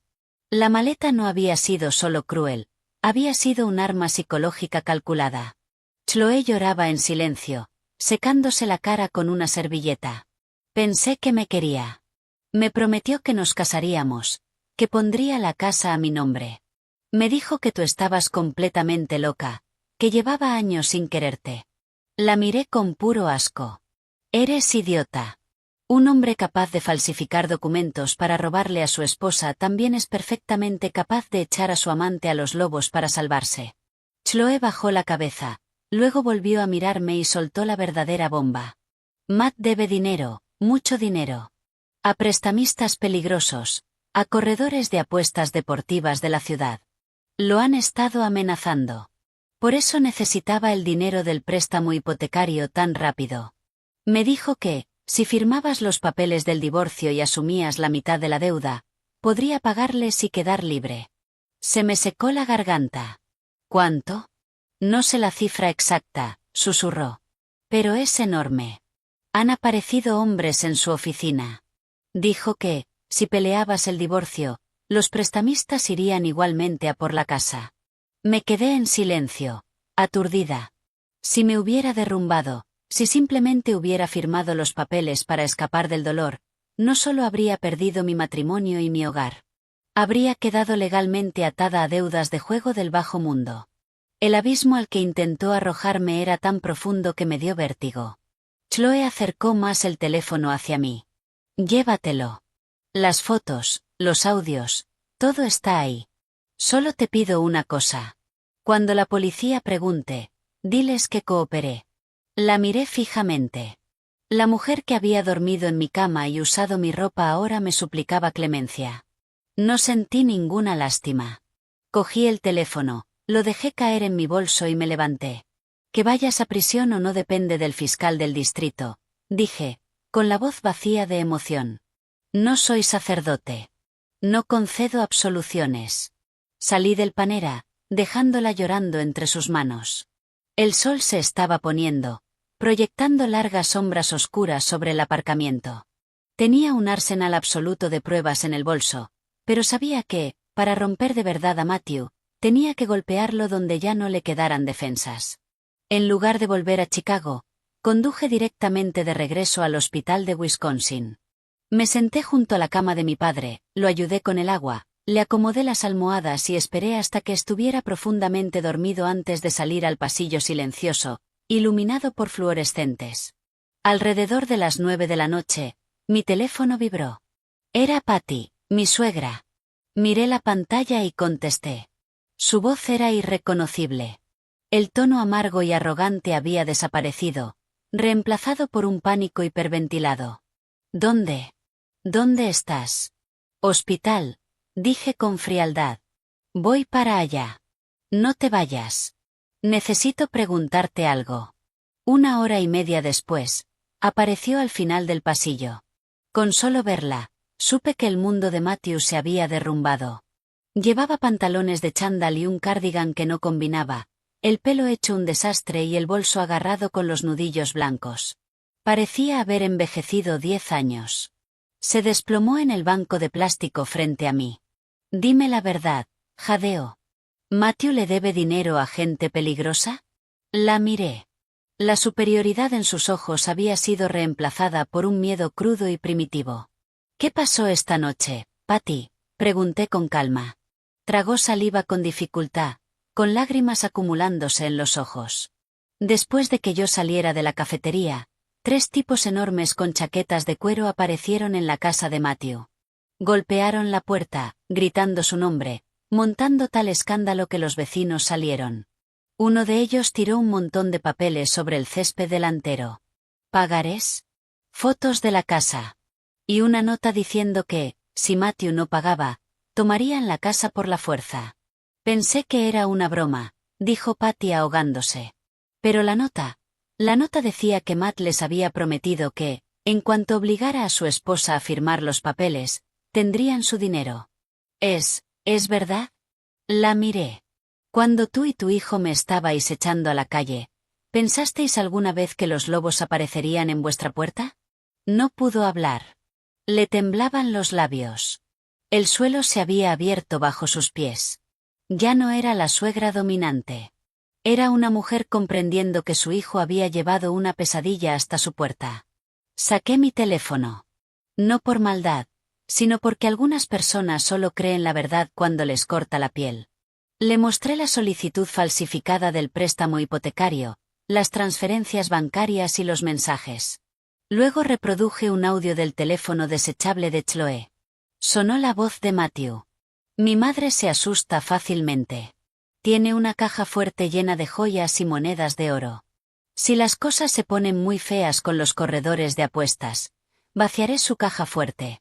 Jamás denunciará a su propio hijo. Patty dejó de respirar. Sus ojos se abrieron de par en par, mirando el teléfono horrorizada. Soltó un jadeo asfixiado. ¿Él dijo eso? No respondí. Sus hombros empezaron a sacudirse. De repente, se golpeó el pecho con el puño y soltó un lamento que resonó por el ala vacía del hospital. Yo lo parí.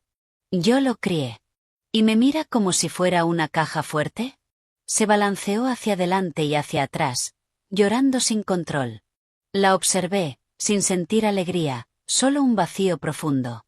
Cuando la codicia devora a un hombre hasta el punto de sacrificar a su esposa y a su propia madre para salvarse, deja de ser humano. Patty levantó la mirada hacia mí, con la cara manchada de rímel. Bella, por favor, ayúdame. Salva mi casa. Sálvame. Testificaré. Le contaré a la policía todo lo que hizo. La miré y hablé con una contundencia absoluta. No estoy haciendo esto para salvarte, Patty. Estoy haciendo esto para enterrarlo a él. Elige un bando. Asintió frenéticamente, sollozando. Y supe que se había acabado. El último escudo de Matthew, su madre, acababa de unirse al pelotón de fusilamiento. A la mañana siguiente, Mark orquestó el final. Nos reunimos en una sala privada de conferencias en la sucursal de Chase del centro. Estaban presentes el director regional de fraude del banco, 2 detectives de la policía de Chicago, Mark, yo, Patty y Chloe. Matthew llegó 10 minutos tarde. Entró con aspecto completamente consumido, pero aún aferrándose a un patético resto de desafío. En cuanto vio a Chloe sentada en una esquina, la señaló con un dedo tembloroso. Fue ella. Ella me tendió una trampa. Ella falsificó los documentos. Mark no dijo una palabra. Dejó que Matthew cavara más hondo. Chloe se levantó de un salto, con la cara roja de rabia. Cállate. Tú me dijiste que comprara el teléfono desechable. Tú me dijiste que potosopeara las fotos. Ni se te ocurra echarme esto a mí. La sala estalló. Los detectives abrieron sus libretas. Matthew se quedó paralizado. Luego, por instinto, se giró hacia su madre, recurriendo al reflejo de un niño mimado que necesita que lo rescaten. Pero Patty no era su salvadora aquel día. Metió la mano en el bolso. Sacó los pagarés arrugados que los prestamistas habían tirado sobre el césped. Y se los lanzó directo a la cara. Los papeles revolotearon sobre la mesa de caoba. Cierra la boca, gritó Patty, con la voz quebrándose. Apostaste tu vida entera. Y les dijiste que robarías mis joyas para pagarles. Me das asco. Matthew se quedó de piedra. Vi el momento exacto en que se le fue el alma del cuerpo. Su madre lo había abandonado. Su amante estaba testificando activamente contra él. La policía estaba anotando su confesión. Y su esposa, la mujer que él pensó que podía tirar como basura, estaba sentada allí con todas las cartas en la mano. Mark expuso las pruebas de forma metódica. Las grabaciones de audio. Los PDF falsificados. Los registros de mensajes del teléfono desechable. El director de fraude confirmó que el FBI había sido notificado por el fraude electrónico. Los detectives informaron a Matthew de que estaba bajo investigación por delito grave, falsificación, extorsión y acoso cibernético. Matthew temblaba tan violentamente que la silla se movía. El sudor le caía por la cara. Miró alrededor de la sala, dándose cuenta de que todas las salidas estaban tapiadas. Fue un impulso, balbuceó, con la voz convertida en un chillido patético. Los corredores de apuestas amenazaban mi vida. No le dejé terminar. Me incliné hacia adelante, clavando mis ojos en los suyos. Los corredores de apuestas amenazaban tu vida, así que falsificaste mi firma. Metiste a tu amante en mi cama mientras yo estaba en la UCI con mi padre. ¿Eso también fue un impulso? ¿O simplemente eres exactamente lo que pareces? ¿Un cobarde? La sala quedó muerta de silencio. Matthew bajó la cabeza. Ya no le quedaban mentiras. En ese momento, estalló un alboroto en el vestíbulo del banco. A través de las paredes de cristal, vimos a 3 hombres enormes, los prestamistas, abrirse paso empujando al guardia de seguridad. El líder, con una gruesa cadena de oro, vio a Matthew a través del cristal y señaló. ¿Pensaste que podías esconderte aquí, Matt? Queremos nuestro dinero hoy. Los detectives se levantaron al instante, con las manos en el cinturón, avanzando hacia la puerta para interceptarlos. Pero la imagen ya estaba completa. Matthew no era solo un criminal, era un animal cazado. Chloe hundió la cara entre las manos. Patty lloró contra su suéter.